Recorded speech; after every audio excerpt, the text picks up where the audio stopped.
Hello viewers, আশা রাখছি অনেক অনেক ভালো আছেন। তবে আপনাদের কাঙ্ক্ষিত কিন্তু আমরা এখন আসছি পঞ্চগড়। তো পঞ্চগড় বর্ডারের কাছাকাছি আছি। এখন আপনাদের দেখাবো চা বাগান। এই মূলত আমরা এখানে আসার চা বাগানের উদ্দেশ্যে দেখতে পাচ্ছি এখানে চককে চক চা বাগান, এখানে অফুরন্ত চা বাগান এবং চা বাগানের পাশাপাশি এখানে আমের বাগান করা হয়। দেখতে পাচ্ছেন এখানে বিশাল আমের বাগান। তো আমি দেখাবো, আজকে দেখানোর জন্য কিন্তু আপনাদের আসা হয়েছে। অবশ্যই আপনারা ফুল ভিডিও মনোযোগ সহকারে দেখবেন। মনোযোগ সহকারে না দেখলে কিন্তু বুঝতে পারবেন না। এই চা বাগানগুলো দেখতে পাচ্ছেন অসাধারণ সুন্দর কিন্তু চা বাগান। তো আমার কিন্তু পছন্দ দেখা এগুলো, এত বড় বাগান চা বাগান দেখতে পাচ্ছেন। এখানে আমের বাগান। তো আমরা এখন আম ছিড়বো, এগুলা অনেক পরবর্তী সময়ের আম, কিন্তু আমরা এখন ছিড়বো। তো আমরা আমের গাছে আম কিন্তু অনেক কম ধরেছে তুলনামূলক, কিন্তু আম বড় হয়নি। আমগুলো অনেক ছোট সাইজে দেখতে পাচ্ছেন, অসাধারণ আম ধরেছে। পঞ্চগড়ের মানুষের সাধারণত চা বাগান এবং আম বাগান এবং পাশাপাশি আপনাদের বাদাম চাষ করা হয় খুব পরিমাণ, ভুট্টা তো অনেক। তো আম বাগানটা কিন্তু আমার সুন্দর লেগেছে, কিন্তু যাওয়ার কোনো রাস্তা নেই আম বাগানের।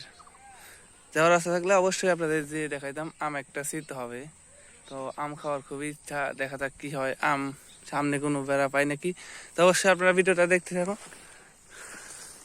অসাধারণ সুন্দর, অনেকেই ঘুরতে আসে, এটা পর্যটন এলাকা, অনেকেই তার। আপনারা অবশ্যই পঞ্চগড় আসবেন। পঞ্চগড় জেলাটা খুবই সুন্দর, প্রাকৃতিক দিক দিয়ে খুবই সুন্দর এবং এটা কিন্তু ঢাকা জেলার থেকে অনেক ভালো একটা জেলা আমি মনে করি, কারণ এখানে অনেকটাই শীত এখন। তো আপনারা যারা গরমে কষ্ট করছেন, অবশ্যই 7 দিন অথবা 8 দিনের জন্য বা মাসের জন্য, 1 মাসের জন্য এখানে আসতে পারেন। তো এখানে অনেক আবহাওয়া খুবই, এখানে অনেক শীত পড়ে, গোসলই করা যায় না। দেখতে পাচ্ছি আরেকটা কিন্তু চা বাগান।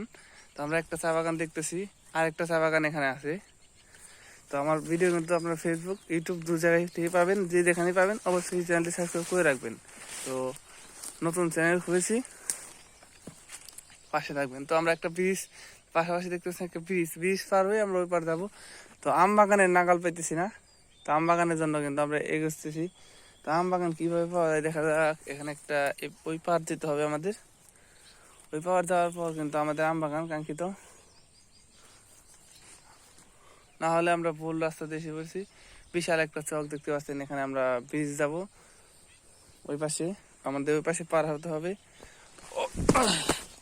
আমার কাছে কিন্তু অনেক ভারী জিনিসপত্র আছে, এই জন্য আমার রাস্তা পার হতে একটু কষ্ট হতেছে। অসাধারণ কিন্তু বাগান, পাশে ভুট্টা বাগান,